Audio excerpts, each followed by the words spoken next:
A woman attended her first blind dating event and unexpectedly encountered the CEO of her company, who had secretly harbored feelings for her.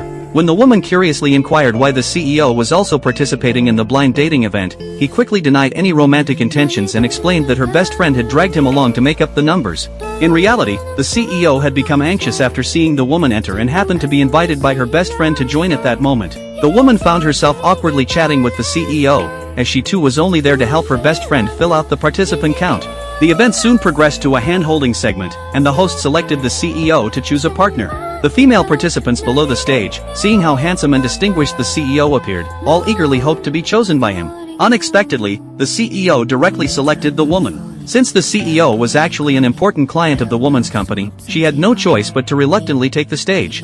After the event ended, the CEO declined a friend's invitation to a gathering right in front of the woman, which made her feel increasingly uneasy. Once their friend left, the CEO brought up the recent rumors circulating around the company that the woman was the boss's wife. The woman became even more nervous, realizing that the CEO had indeed heard about these rumors.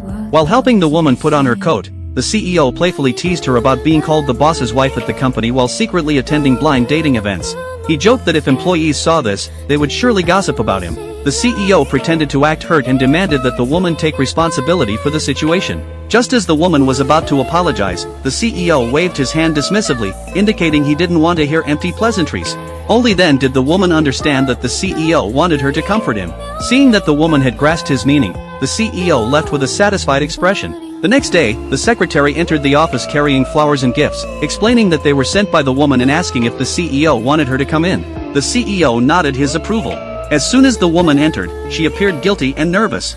Looking at the CEO who was working, she assumed he was still angry and hurried forward to apologize. However, the CEO suddenly asked whether his company had transferred payment to her company yet. The woman replied that it hadn't happened yet. Soon after, the finance manager walked in, making the woman even more anxious. The CEO asked the finance manager why the payment to the woman's company hadn't been processed yet.